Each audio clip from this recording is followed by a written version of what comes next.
Então, só revisando aqui, a gente falou sobre armas de anticarga, retrocarga manual, que são aquelas espingardas, né? Retrocarga automática por ação direta, indireta e para o recuo dos gases. E aí, esses recuos dos gases pode ser um recuo simples ou um recuo através de uma interação, um artifício mecânico, tá? Com relação ao cano, isso daqui a gente já sabe, eu vou passar rapidamente, porque eu não vou me ater ao funcionamento, porque o funcionamento das armas, já falei para vocês, nós vamos ter uma matéria excepcional com o professor Paulo Bedran, chamada balística interna. Ali ele vai acabar com vocês ali com esse assunto, tá bom? O Paulo Bedran é um profundo conhecedor da balística interna ali. Mas aqui o que interessa para a gente é só classificar a arma segundo esse critério, com relação ao cano, raiado e liso. Tá? Ah, as armas lisas e canos raiados, tá bom? Que a gente já conhece aí tranquilamente. Se alguém tiver alguma dúvida, pessoal, de não conhecer, por favor, pode perguntar, tá? A alma lisa é um termo utilizado para designar o cano de arma de fogo cuja parte interna é lisa, sem estriamento nenhum, sem nada, né? Como se fosse um cano ali normal, tá bom? Uma característica importante das armas de alma lisa é que essas armas é, não precisam, por exemplo, vamos dizer assim, vocês sabem que para um projétil ter determinada precisão, eu preciso empregar ele determinada rotação, né? Empregar ele um determinado giro para que ele tenha estabilidade até o seu alvo para bater de ponta, né?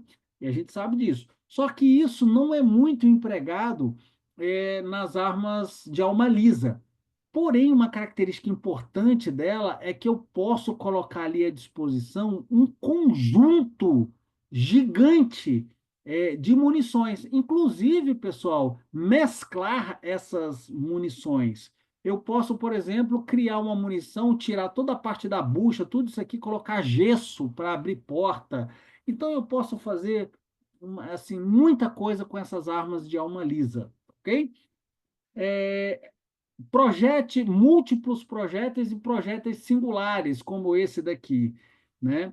Esses projéteis, eles apresentam ranhuras diagonais, mas essas ranhuras aqui, pessoal, elas não são responsáveis diretamente pela estabilidade giroscópica do projétil, ok? Vou ver se eu tenho uma aqui, tenho ela aqui, né? Essa daqui é exatamente o balote que nós estamos vendo aí, tá? Então a gente tem essas ranhuras na sua lateral.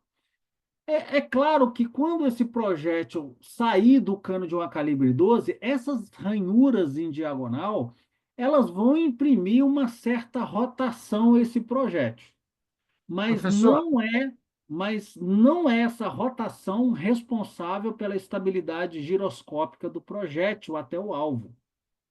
Hã? Alguém queria professor, perguntar alguma coisa aí? Opa! eu tenho uma dúvida. Uhum. Professor, assim, todas as armas, então, que tem, por exemplo, pistolas, que tem o cano com raiado, o raiado está dentro da engenharia da própria arma, ok? Perfeito. Mas então, se qualquer arma, por exemplo, que eu tenha o cano raiado, se eu utilizar uma munição que não seja para cano raiado, ela não vai ter a mesma precisão. Uhum. Esse Eu teste, acho, inclusive, já foi feito. Eles pegaram uma. eu acho que eu me expressei errado, professor. Ah, Por por exemplo, favor. numa 12, a Aham. gente usa o chumbinho. Uhum. Tu dispara, tem uma precisão. Se tu usar o chumbo único, o balote, que ele Uhum. tem a raia no próprio. A diferença da precisão é outra, não é? Perfeito. Quando eu estou utilizando, vou fazer esse múltiplos projéteis, pessoal, vocês vão ver isso em balística externa com o professor Luiz Gaspar. Esses projéteis, eles vão ter uma dispersão radial, né? Eles vão ocupar uma determinada área. À medida que eu vou aumentando essa distância dos disparos, né, essa dispersão radial ela fica maior, porque quando esses múltiplos projéteis saem daqui, eles tomam direções, né, diversas, não é isso? Projéteis singulares, né, como eu estava falando para vocês, existe uma certa estabilidade nesse projétil. Por que que esse projétil mantém uma direção, vamos dizer assim, retilínea, né, em relação aos múltiplos projéteis? Vocês já jogaram peteca quando crianças e vocês já conhecem a peteca e vocês sabem que a peteca ela tem um centro de massa. Aonde é o centro de massa da peteca? Não é embaixo? Então, quando eu dou uma pancada na peteca, ela sempre vai cair com o centro de massa para baixo? Não é isso? Sim, sim. Entende? Né? Esse projétil aqui, pessoal, ele trabalha da mesma forma. O centro de massa dele foi deslocado para a ponta. Como isso é feito? Retirando massa da sua base. Não sei se vocês vão conseguir ver aqui, ó. Até que eu consigo enfiar o dedo, ó. Consigo enfiar o dedo, porque aqui na parte de trás eu não tenho massa no seu núcleo. A massa é concentrada aqui na ponta. Então eu transfiro o centro de massa para a ponta do projétil e aí fica aquele efeito peteca. É claro que esse projétil vai ter uma certa rotação, devido a essas ranhuras em diagonais, mas não são essas ranhuras responsáveis por essa direção, e sim a transferência do centro de massa para a ponta do projétil. Efeito peteca. Tudo bem? Obrigado, professor. De nada. Mas aí o professor Luiz Gaspar vai detonar esse assunto com vocês. Aqui a gente só está vendo a diferença, tá bom? De um cano raiado para um cano de alma lisa. Os canos de alma lisa, pessoal, eles têm também esses chokes, né? Que é o quê? Tá vendo aqui no interior do cano aqui? Isso aqui é um estrangulador e uma abertura. Para que isso? Para eu concentrar mais esses múltiplos projéteis ou é, abrir mais essa dispersão radial, ok? Diminuir a dispersão radial ou aumentar a dispersão radial, ok? Beleza. E aí, cuidado quando a gente fala, né? Todo revólver tem alma raiada. Mentira. Esse revólver aqui, RT-410, ele utiliza uma munição de espingarda, de alma lisa. Esse revólver, ele é um revólver de alma lisa, tá bom? Então, tá aí uma dica, mais uma diferença. Não generalize tudo, tá? Eu tenho exceções dentro desse contexto, tá?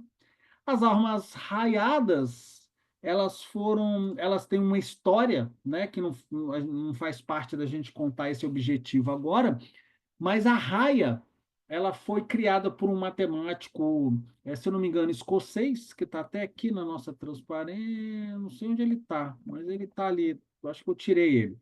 Era um matemático, né, que ele criou esse termo rifle. O termo rifling quer dizer estriamento, né? Rifle, que a gente utiliza esse conceito, é uma arma que tem estriamento e vem do conceito inglês rifling, né? Que é o raiamento. É o processo pelo qual ranhuras helicoidais no interior do cano da arma confere uma rotação ao projétil em torno do seu eixo. Serve para estabilizar o projétil giroscopicamente, melhorando sua aerodinâmica, estabilidade e precisão. Ok? Isso aqui que está em negrito, pessoal, é tão importante, que quando você compra uma arma, essa arma, deixa eu ver se eu tenho aqui, tem. Depois eu vou falar disso aqui para vocês. Deixa eu adiantar esse assunto para vocês. Essa arma, ela tem uma coisa que a gente chama passo de raiamento. Vocês vão estudar isso muito com os professores à frente. O que é o passo de raiamento? É eu empregar uma velocidade de rotação a mais ou a menos, criando essas, vamos ver, essas ondas helicoidais, ampliando essa onda ou diminuindo essa onda, fazendo com que o projétil gire mais rápido ou mais lento.